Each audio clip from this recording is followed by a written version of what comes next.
avantage par une infirmité. Cela signifie tout simplement un désavantage qui t'empêche. Pour Bartimée, c'était de voir, pour d'autres, c'est de marcher, pour d'autres, c'est d'entendre. Enfin, lorsque tu es désavantagé, peu importe le domaine de ta vie, sache qu'il y a un blocage. Un désavantage, c'est quelque chose qui ne te permet pas d'arriver à tes buts. Un désavantage, c'est une chose qui ne te permet pas de pouvoir atteindre le niveau à cause d'un manque de capacité. Ensuite, j'ai été chercher la définition d'un aveugle. Lorsque l'on parle d'aveugle, on parle d'une personne qui ne voit pas, une personne qui manque de lucidité, donc qui manque de logique.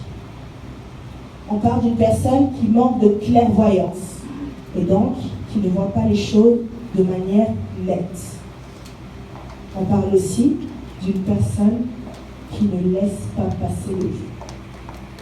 Lorsque l'on parle de ne laisse pas passer le jour, ça signifie que ce n'est pas en fait en réalité un handicap. En fait, une personne qui ne laisse pas passer le jour, c'est qu'elle peut voir le jour, mais qu'à cause d'elle-même, elle ne le voit pas. Je ne vais pas vous parler de désavantages physiques, puisque nous n'en avons pas besoin. Je vais vous parler de désavantages spirituels. Donc ici, l'aveuglement de l'esprit. L'aveuglement de l'esprit, c'est tout simplement lorsque, dans certaines situations dans ta vie, tu ne vois pas les choses de manière claire. Est-ce que ça vous est déjà arrivé que tu sais que tu es capable, tu sais que tu peux, mais tu n'y arrives pas. Tu sais que tu as les capacités de le faire, mais tu n'y arrives pas. Tu sais que, par exemple, tu peux réussir tes études, mais il y a quelque chose. Il y a quelque chose qui ne permet pas que tu arrives. La principale raison pour laquelle tu n'y arrives pas, c'est parce que le spirituel influence le physique. Si dans le spirituel, tu ne vois pas clair, dans ta vie de tous les jours, tu ne verras pas clair. C'est là où vous expliquez quelque chose. En fait, le spirituel influencera ta vie physique. Et en fait, si tu ne vas pas bien physiquement, ça influencera ta vie de tous les jours, tous les domaines. Et c'est là que l'on parle d'aveuglement. Dans la principale définition, comme je vous l'ai dit, on parle d'un aveugle est une personne ne laissant pas passer le jour. Cela signifie tout simplement que parfois tu as trop de facilité à voir les démons. Tu as beaucoup trop de facilité à te dire c'est mon oncle, ma tante, ma grand-mère, ma tante, ma cousine, l'ami, mon voisin. Le problème n'est pas là. Le problème c'est toi. Le problème, c'est toi. Et lorsque tu le réaliseras, laisse-moi te dire que ta vie va changer.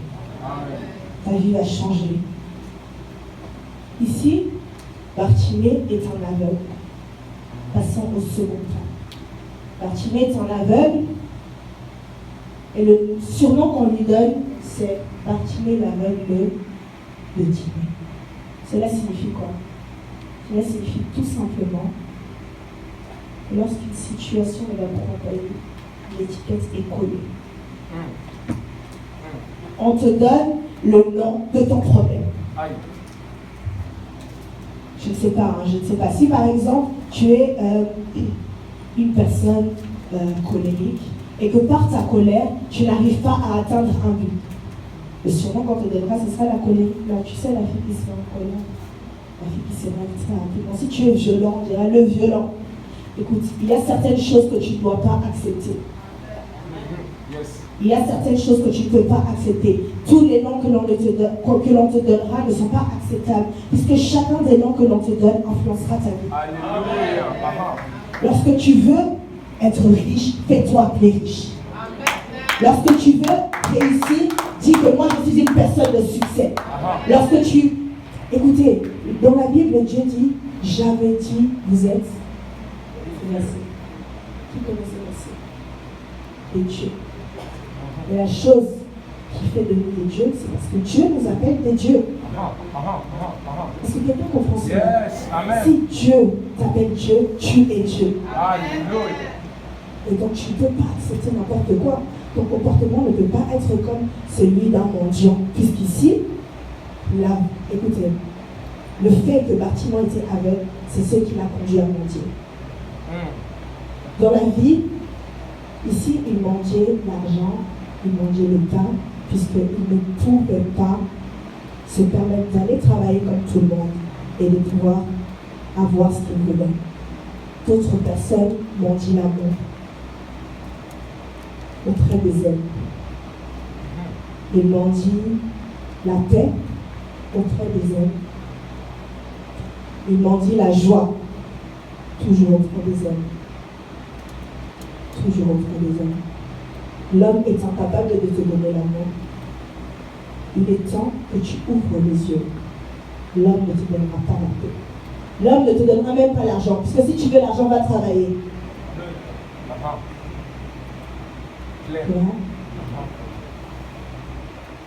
L'homme est incapable de combler le vide qui est en toi. La raison pour laquelle les personnes que l'on appelle païennes, donc les non-croyants, utilisons ce terme-là, la raison pour laquelle les non-croyants sont éternellement aveugles, c'est parce qu'ils ne voient pas le Christ. Et pourquoi est-ce qu'ils ne voient pas le Christ? À cause du fait que le vide qui se trouve dans leur cœur, ils vont le chercher à l'extérieur.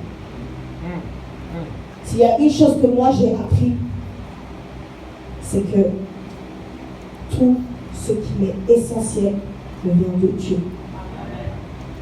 Tout ce qui m'est essentiel me vient de Dieu. Laisse-moi te dire que ça ne sert à rien d'aller chercher l'amour auprès des hommes. Ça ne sert à rien d'aller chercher la paix ou la joie auprès des hommes. Puisque même s'il te le donne, c'est éphémère. Tout ce que l'homme donne est éphémère. Ce qui vient de Dieu demeure. Est-ce qu'il y a quelqu'un qui m'a entendu? Je dis tout ce que l'homme donne est éphémère. Mais ce qui vient de Dieu demeure à jamais. Il est temps que tu te lèves et que tu ailles chercher Dieu. Nous allons y venir plus tard. Il est temps que tu te lèves et que tu ailles chercher Dieu. Il est temps que tu arrêtes de mendier. Écoute, tu as assez mendié. Tu as assez demandé à ton oncle ou à ta tante de te donner ce dont tu avais besoin. Non, tu ne peux pas avoir une vie aussi misérable. Comment est-ce qu'un Dieu peut aller mendier? Est-ce que vous vous rendez compte de la dimension de la chose? Écoute, David avait la destinée d'un roi, mais il se trouvait auprès des troupeaux. Cela signifie qu'un roi peut se trouver aussi dans des endroits où il ne doit pas se trouver. On a dû aller le chercher. Mais il avait la destinée d'un roi. David avait la destinée d'un roi. Et il a fini par devenir roi. Mais comment se fait-il qu'un roi se retrouve auprès des troupeaux, à surveiller les troupeaux? Tu as assez pleuré. Tu as assez pleuré. Ouvre les yeux. Le problème ne vient pas des autres. Puisque du moment où tu réaliseras que c'est toi le problème, eh bien tu auras la solution.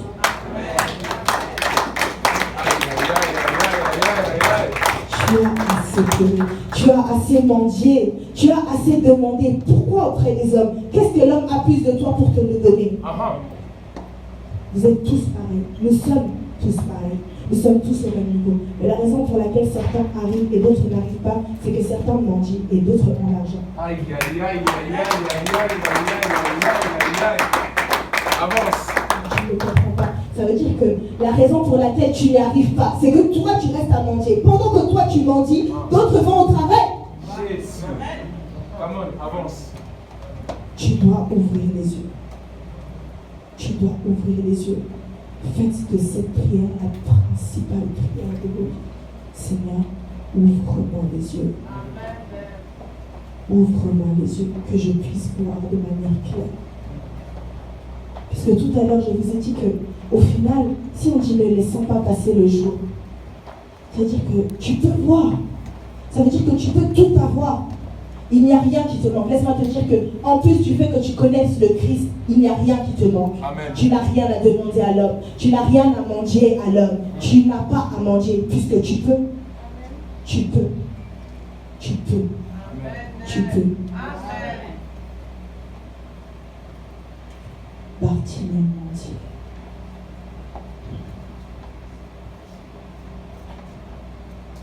Pour la suite, nous allons passer maintenant à la chose qui a accordé la guérison à Bartimée. Est-ce que quelqu'un peut me lire les versets 47 et 48, s'il vous plaît? Toujours dans Marc 10. 47 et 48. Amen. Ils ont entendu que c'était Jésus de Nazareth et s'est mis à crier. Il est David, Jésus est poussé de moi. Beaucoup le reprenaient pour le faire taire. Mais il criait beaucoup plus fort. Fils de David est poussé de moi. Jésus s'arrêta et dit, appelez-le. Il appela l'aveugle en disant, prends courage, lève-toi. C'est bon, c'est bon. Merci beaucoup. La première chose que tu dois apprendre à faire pour trouver la solution, c'est faire appel à Dieu. Faire appel à Dieu. Je suis une jeune chrétienne comme vous. Je me suis fait plaisir. J'ai donné ma vie à Dieu à l'âge de 14 ans. Et bien que j'avais donné ma vie à Dieu, je ne comprenais pas le mystère de Dieu. Écoute, lorsque tu regardes à l'extérieur, je parle de la nature, que tu vois les arbres, les montagnes, le lac et tout ce qui est à l'extérieur. Et tu n'es pas capable de comprendre que Dieu est capable de tout faire. Je parle d'un Dieu qui a créé la terre par sa bouche. Tu dois apprendre à faire appel à Dieu. Tu dois apprendre à faire appel à Dieu. Écoute, fais appel à Dieu jusqu'au niveau où les gens se fatigueront de toi. Il faut qu'on dise qu'elle crie trop, et que même eux se mettent à prier pour toi puisque tu parles trop. Donc tu as trop prié, ça fatigue les gens. Ils se mettent à prier pour toi et à intercéder pour toi. Là, Dieu écoutera. Aïe, aïe, aïe, aïe, aïe, aïe, aïe, aïe, aïe. Avance encore. Apprenons à faire appel à Dieu. Apprenons à appeler Dieu. Qu'est-ce qui permet maintenant que l'on fasse appel à Dieu? C'est la prière. On nous a trop parlé de la prière. On nous a trop parlé de la prière. Et pourtant, tu n'as toujours pas ta solution. C'est qu'il est pris. Tu n'as pas suffisamment prié. Un verset qui dit prier sans. Cela signifie qu'il n'y a pas de limite. La prière n'a aucune limite. Fais de ta vie une prière. Moi, j'ai donné le nom de ma victoire à Jésus. J'ai donné le nom de ma victoire à Jésus. Et tout ce qui peut m'arriver me viendra de lui. Fais de ta vie une vie de prière. Une vie de prière, ça ne veut pas dire que non, tu marches tous les jours, puis tu es là, Seigneur, merci, merci. Tu vas te communiquer, c'est pas ça. Je ne parle pas de ça. En fait, lorsque je dis fais de ta vie une prière, c'est que ta vie doit être agréable à Dieu. Il y a une chanson qui dit que ma vie soit une fleur, un parfum pour toi, Seigneur. Lorsque l'on parle de parfum, on parle d'une chose agréable, n'est-ce pas? Et donc, fais de ta vie une chose agréable à Dieu. Et là, c'est que tu es pas encore à la solution, mais tu es prêt à la solution. Parce que ta vie deviendra une prière agréable pour Dieu. Ça veut dire que lorsque Dieu t'entend, il dit, ah ça, c'est mon fils, ça c'est ma fille, je dois l'exaucer puisqu'elle m'est agréable. Puisqu'elle m'est agréable. À ce moment-là, tu auras la solution. Tu seras près de la solution. Écoutez, je vais revenir encore une fois sur ça. Tu as trop demandé à l'homme. Tu as trop demandé à l'homme. Tu dois commencer à prier sérieusement. Tu dois commencer à prendre Dieu au sérieux. Tu dois commencer à prier sérieusement. Et de la prière te viendra la solution. Laisse-moi te dire que certainement, absolument, il te bénira. Amen. Par la prière, il te bénira. Il te bénira. Vous ne vous demandez pas comment se fait-il qu'une jeune fille comme ça puisse nous dire que par la prière, tout lui a été accordé. Je ne manque de rien. Je vous dis la vérité. Les hauts et les bas existent dans la vie de tout le monde. Écoute, tout le monde souffre. Ne fais pas de ton problème une chose extraordinaire ou quoi. Non, tout le monde souffre. Les hauts et les bas sont dans la vie de tout le monde. Mais pour quelle raison est-ce que je ne manque de rien? J'ai appris à m'appuyer sur Dieu. Et crois-moi, que Dieu est capable de tout. Mais il faut que tu fasses de lui ton appui. Si tu ne fais pas de lui ton appui, crois-moi, c'est bon. Les hommes vont te décevoir. C'est certain. C'est certain. Il y a certaines réalités que l'on doit se dire. Il y a certaines réalités que l'on doit se dire. L'homme te décevra, mais Dieu ne déçoit jamais. Dieu ne déçoit jamais. Et même lorsque ça tarde, il finit toujours par l'accomplir. Même lorsque c'est long, il finit toujours par l'accomplir. Il persévère. Et la persévérance vient. L'homme a tendance à penser que la persévérance vient du mental. Ça veut dire qu'il faut être fort mentalement pour persévérer. C'est ça. La persévérance vient en réalité du cœur. Lorsque ton cœur est attaché à une chose ou à une personne, alors tu persévères. Alors tu continues, tu apprends. Où sont ces hommes, où sont ces personnes qui agiront comme cette femme dont la fille était tourmentée? Écoutez, elle va vers le Christ. Elle va vers le Christ et le Christ lui dit qu'il ne peut pas lui donner la nourriture des gens puisque la nourriture des gens n'appartient pas aux chiens. Donc qu'est-ce qu'il sous-entend par là? Que c'est un chien. Lorsque Dieu te fait passer par une seule épreuve, tu fuis. Lorsque Dieu te fait passer par une seule épreuve, oh non, moi je n'en peux plus. Moi je ne peux plus, franchement, Dieu là, franchement, il abuse. Comment ça? Cette femme a été persévérante. Et elle lui a dit, écoutez, venez, il faut qu'on lise ce passage. Voilà. Matthieu 15, verset 21. Et puis je vais m'arrêter maintenant. Jésus prit de là et se retira dans le territoire de Tyr et de Sidon. Alors une femme cananéenne qui venait de cette région lui cria « Aie pitié de moi, Seigneur, fils de David, ma fille est cruellement tourmentée par un démon. » Il ne lui répondit pas un mot.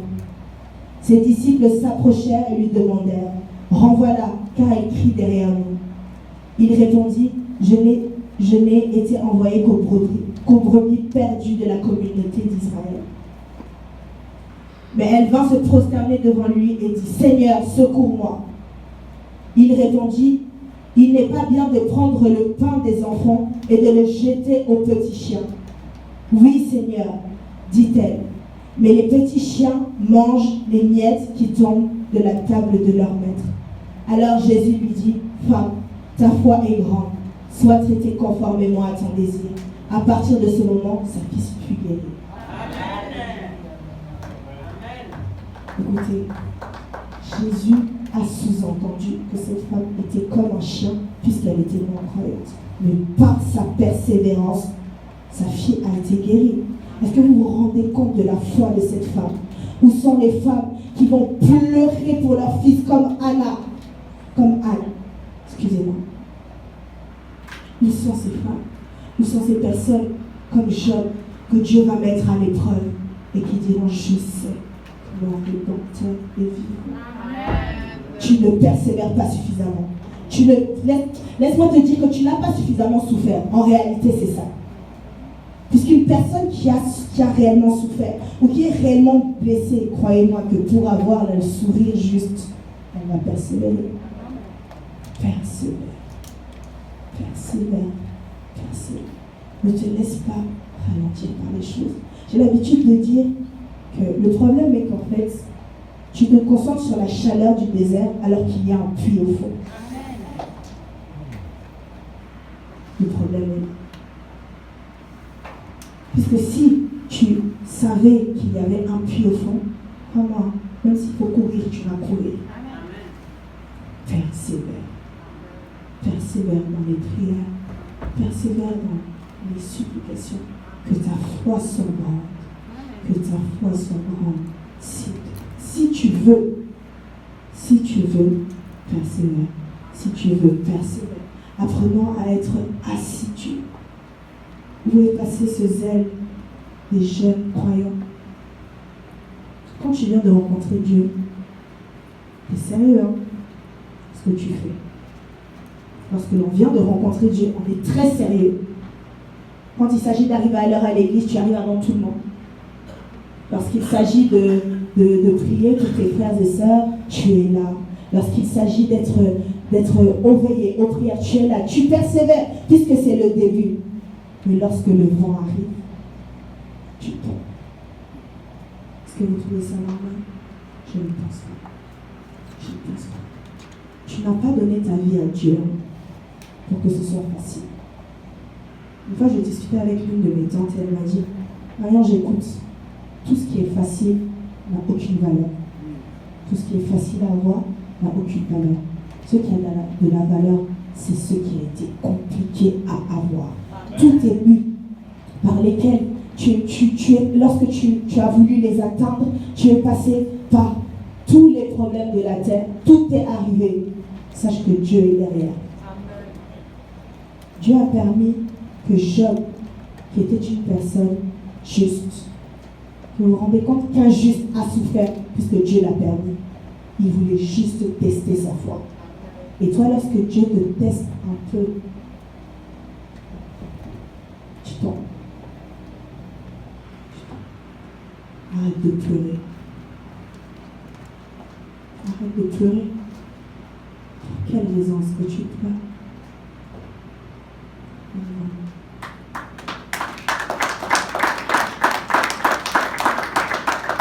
Pour quelle raison est-ce que tu pleures? Dieu est là. Un pasteur a dit que Dieu est toujours là.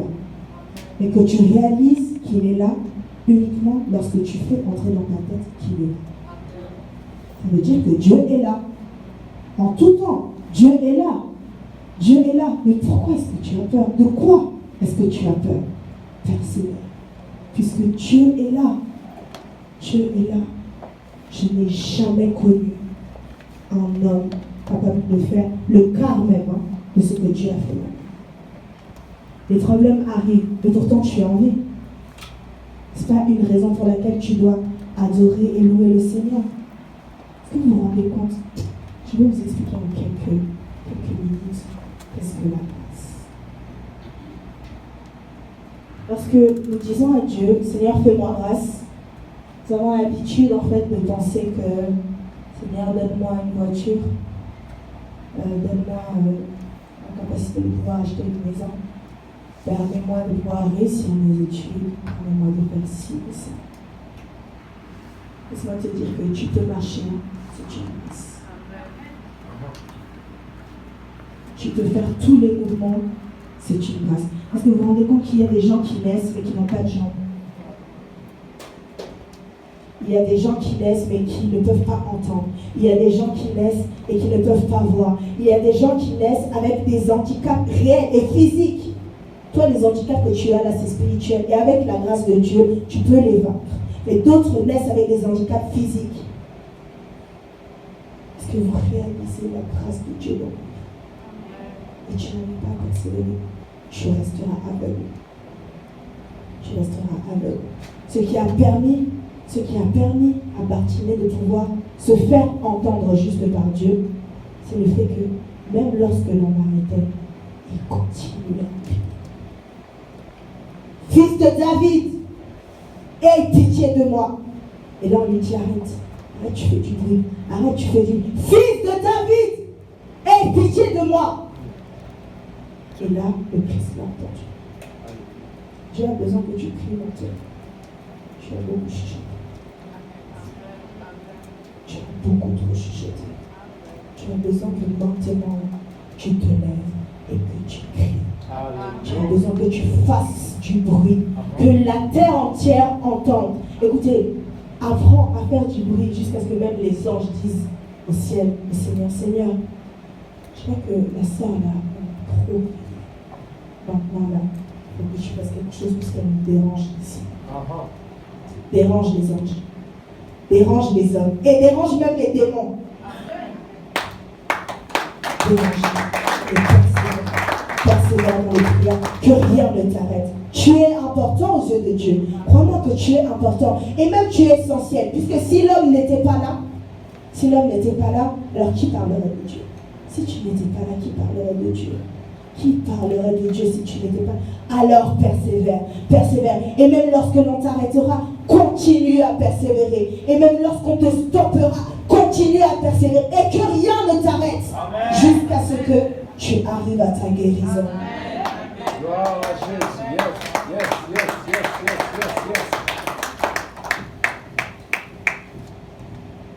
Le quatrième point, c'est l'accomplissement. Dans les versets 49 et 50, il est dit, Jésus s'arrêta et dit, appelez-le. Ils appelèrent l'aveugle en lui disant, prends courage, lève-toi, il t'appelle. L'aveugle jeta son manteau et se levant d'un bond, vint vers Jésus.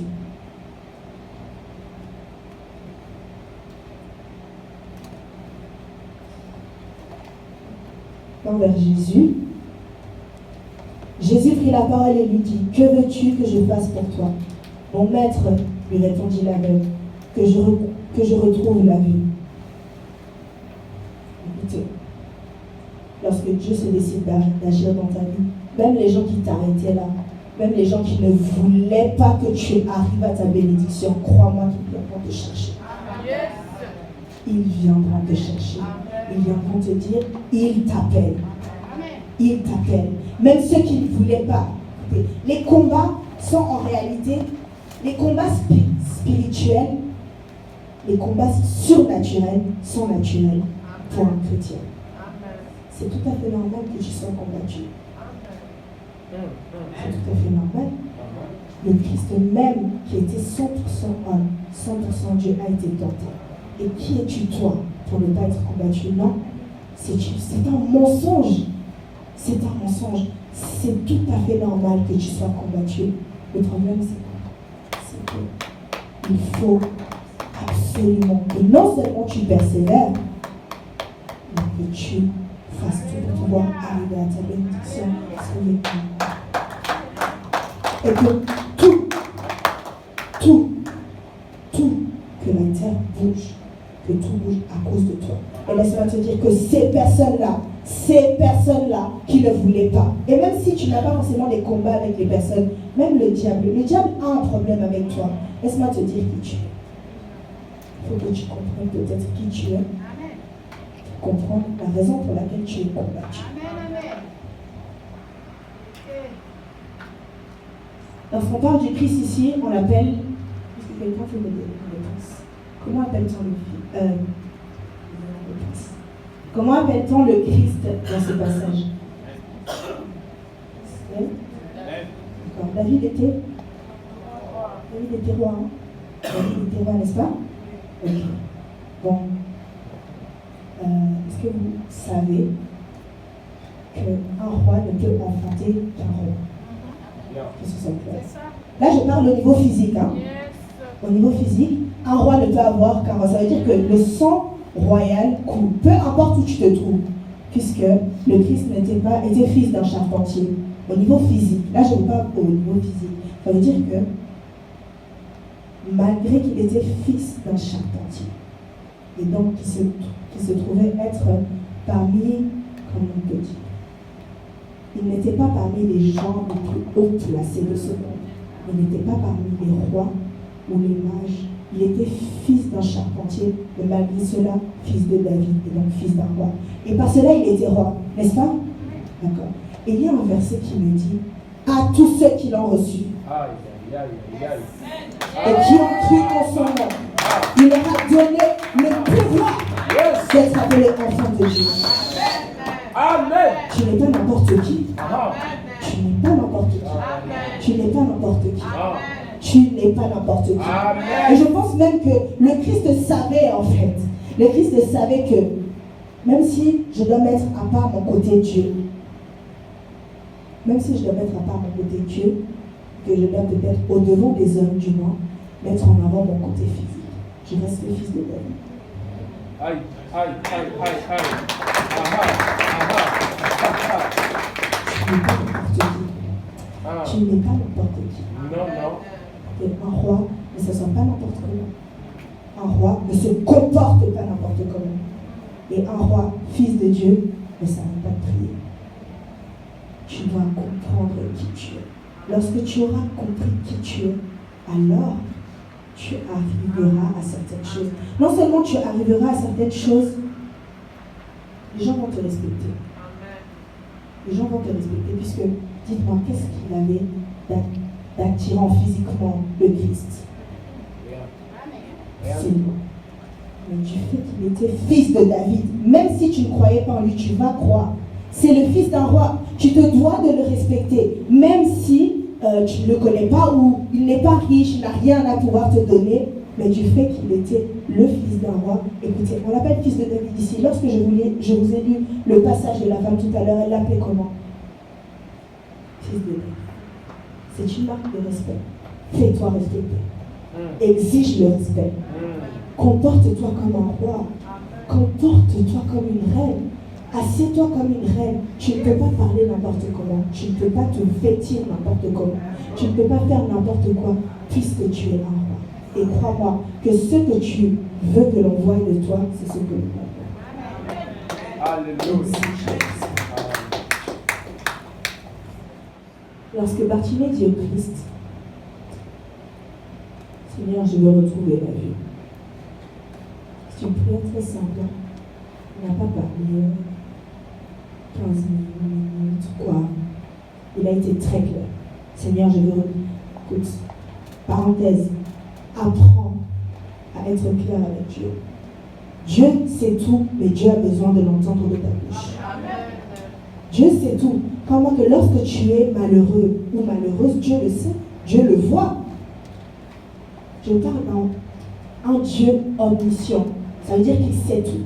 Mais il a besoin que tu dises quelque chose. Il a besoin. Croyez-vous vraiment que lorsque le Christ s'est retourné et il a demandé à ce qu'on appelle Bartimée, il savait que c'était un problème. Il est passé à côté, je vous le rappelle. Il savait exactement. Il connaissait le problème de Bartimée. Mais il avait besoin que Bartimée parle. Il avait besoin que Bartimée dise quelque chose. Bartimée n'a pas fait une longue prière. Il a dit, Seigneur, je vais retrouver la vie. Il a cru et il a vu. Voici le dernier point. Bartimée a cru et il a vu. C'est le mystère de la foi. Il te suffit de croire pour voir. Lorsque Bartimée entendit, en réalité, lorsque Bartimée a entendu que le Christ arrivait, il avait déjà sa guérison. Pourquoi? Parce qu'il croyait. Et il suffisait juste que la guérison se réalise dans sa vie. Mais la guérison était là. Lorsqu'il a entendu et qu'il a crié pour la première fois, la guérison était là. La guérison était là. Il suffisait juste d'un mot de la part de Dieu. Laisse-moi te dire que la réponse à ton problème, les nombreuses questions que tu t'es posées, en réalité, il te suffit de croire. Et nous ne croyons pas. Nous ne croyons pas. Beaucoup trop de facilité à dire Amen à l'église. Est-ce que quelqu'un connaît la signification de Amen?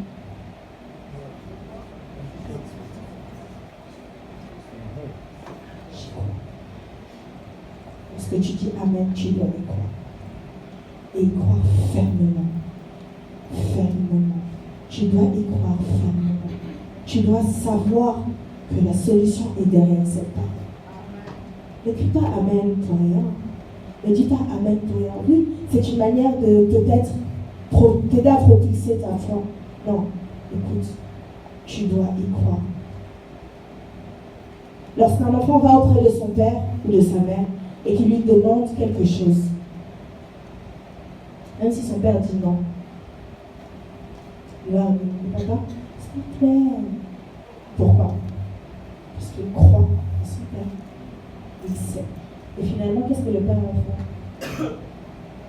tiens, tu me déranges trop.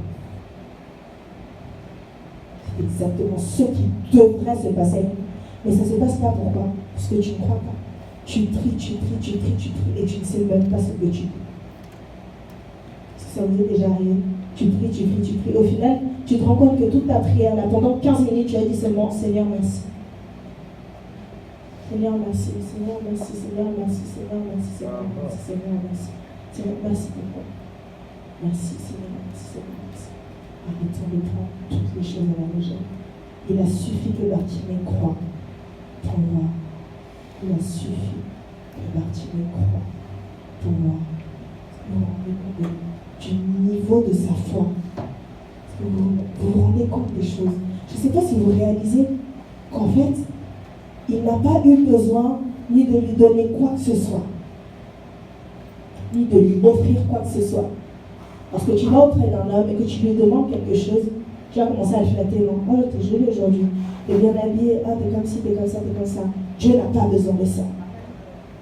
Tu as besoin d'hommes et de femmes de foi. D'hommes et de femmes qui diront, même si ça tarde.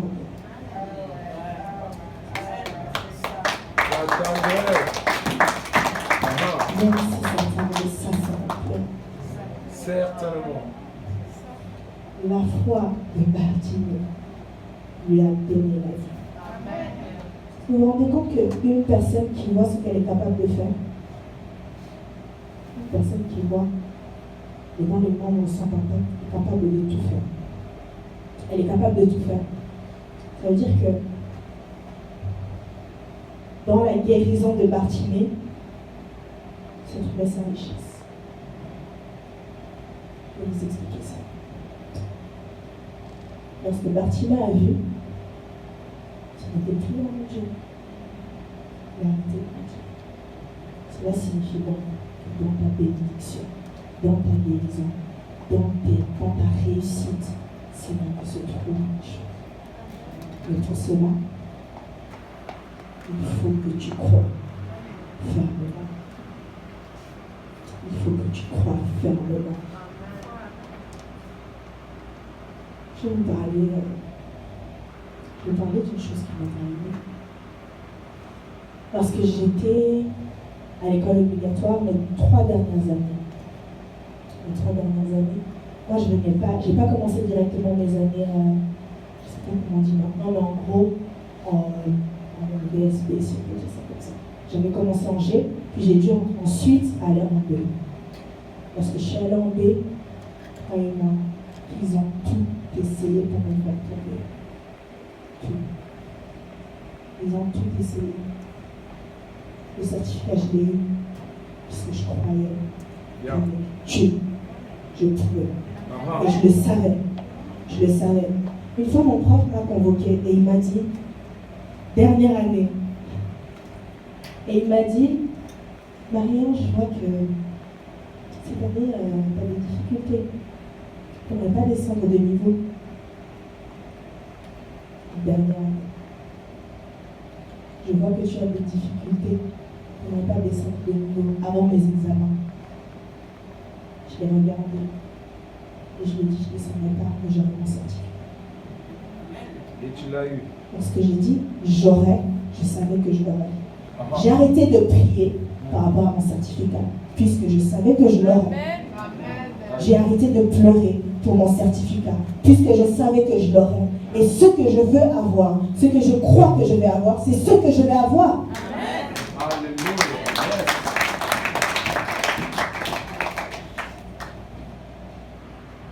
Pour vous, c'est pareil. Croyez. Croyez que vous allez réussir. Crois en toi et crois en Dieu avant tout. Crois en la capacité de Dieu. Si Dieu a été capable de sa parole de décider qu'il y ait des montagnes sur la terre, crois-moi, c'est un petit. Ton problème est un petit problème pour lui. Ton problème est un petit problème pour lui. Et la chose, si ça se trouve, Dieu en fait t'a déjà donné. Dieu t'a peut-être déjà donné. En réalité, Dieu t'a déjà donné. Mais puisque tu n'y crois pas, tu ne vois pas, c'est évident. Tu ne crois pas, alors tu ne verras pas. Et si tu ne crois pas, tu ne verras jamais. En réalité, tu ne verras jamais. Parce que si Bartimée n'avait pas cru, alors il n'aurait jamais vu. Il n'aurait jamais vu. Mais par sa foi, parce qu'il a cru, il a vu. Et parce qu'il a cru, il a vu. Et non seulement il a vu, on ne parle pas de l'après de Bartimée. Tout ce qu'on dit, aussitôt, il retrouva la vue. Il suivit Jésus sur le chemin. Écoute, lorsque tu reçois ta bénédiction, que tu reçois ta guérison, quelle qu'elle soit, ne fuis pas Dieu, puisque tu vas perdre. Bartimée a suivi Jésus. Nous chrétiens, avons l'habitude que lorsque le Christ nous fait une faveur, qu'il nous donne quelque chose, nous avons cette mauvaise habitude de se dire « j'ai eu ce que je voulais, alors je m'en vais ». Parce que lorsque tu n'as pas ce que tu veux, tu pries, tu cherches Dieu en réalité. Et lorsque tu as trouvé, c'est fini. C'est fini. Une fois, je discutais avec une de mes consoeurs qui est chrétienne aussi. Et elle me disait quoi?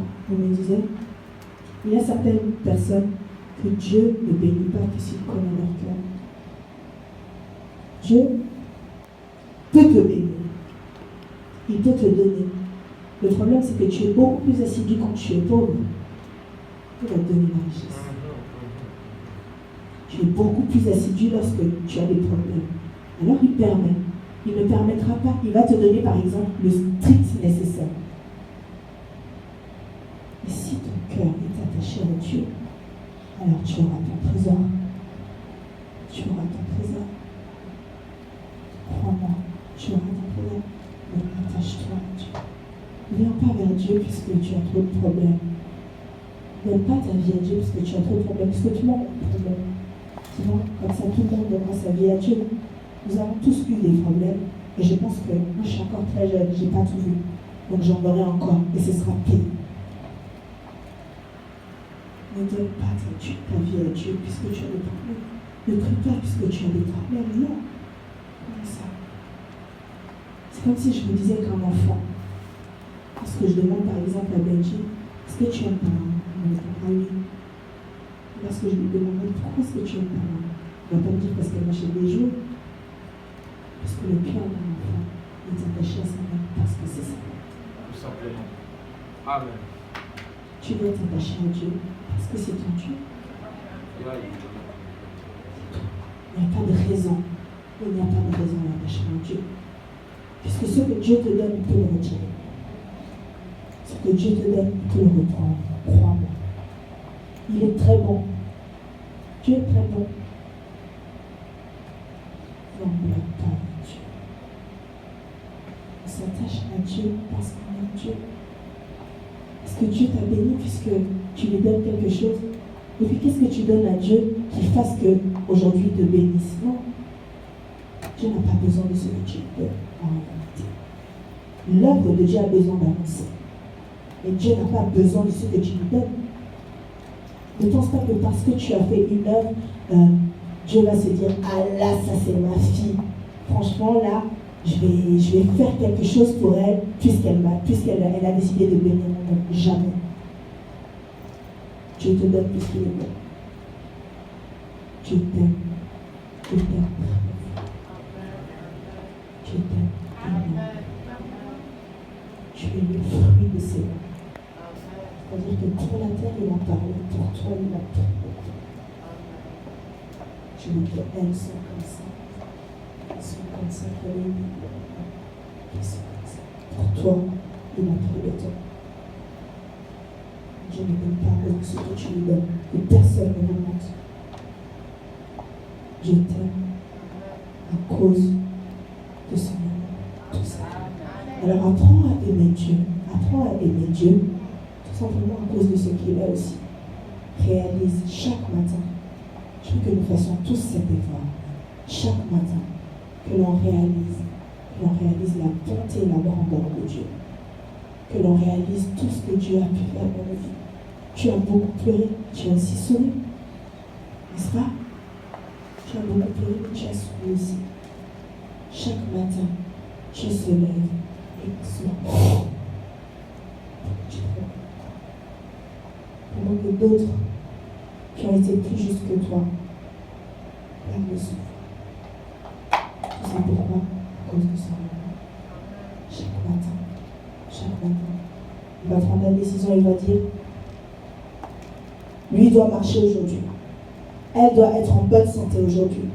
Elle doit réussir ses examens aujourd'hui. Elle doit faire ça. Est-ce qu'il le fait parce que tu lui as donné quelque chose? Jamais. Pourquoi? Parce qu'il t'aime. C'est parce qu'il t'aime. Dieu t'aime. Dieu t'aime, mais Dieu a besoin. Dieu a besoin. Dieu a besoin que tu l'aimes aussi. Dans Apocalypse 2, 4, il est écrit. Mais ce que j'ai contre toi, c'est que tu as abandonné ton travail. Reviens vers Dieu. Reviens vers Dieu. Reviens vers Dieu. Reviens vers Dieu. Si vous lisez ce livre, lorsque les 3 premiers versets commencent, Dieu dit, en fait, il parle de tout ce qu'il sait que l'homme a fait de bon. Il parle de tout ce qu'il sait que l'homme a fait de bon. Je vais vous chercher ça.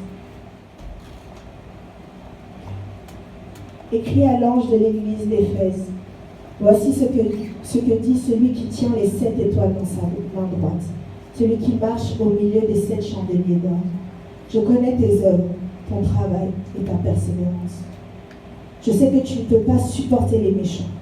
Tu as mis à l'épreuve ceux qui se prétendent apôtres sans l'être, et tu les as trouvés menteurs.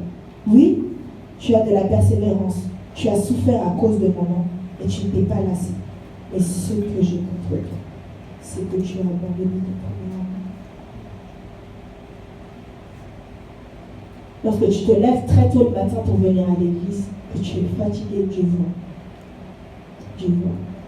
Lorsque tu fais tous les efforts que tu fais, Dieu voit. Crois-moi que Dieu voit. Mais il est. Je dois vous expliquer. Dieu voit et il te bénira sur la terre. À cause de ce que tu as fait sur la terre. D'accord? L'attachement du cœur est en réalité un attachement spirituel. Lorsque tu es attaché spirituellement à Dieu, la bénédiction se trouve dans l'éternité. Dans ce livre-là, Dieu parle de toutes les bonnes œuvres de l'église d'Éphèse. Cela signifie qu'en fait, Dieu voyait, et très certainement, ils ont été bénis. Hein? Très certainement. Très certainement, cette église a été bénie. Oui. Il dit, oui, tu as été contre les méchants. Tu as été contre les méchants. Tu as tourné le dos. Ceux qui se disaient apôtres et qui ne l'étaient pas. Oui, j'ai vu, mais. Vraiment que lorsqu'une personne te parle et qu'elle dit mais, c'est qu'il y a un problème. C'est que ce qui va se passer après le mais là, c'est pas bon. Dis mais, ce que j'ai contre toi, c'est que tu as abandonné ton premier amour. C'est que tu as tourné le dos à ton premier amour. C'est que tu as oublié qui était ton premier amour. C'est ce que Dieu a contre nous. C'est ce que Dieu nous reproche. Tu es juste dans ton comportement. Je ne te connais pas dans la vie de tous les jours, mais je vais dire que nous sommes tous justes. Tu es juste dans ce que tu fais. Mais il y a un problème. Ton premier amour.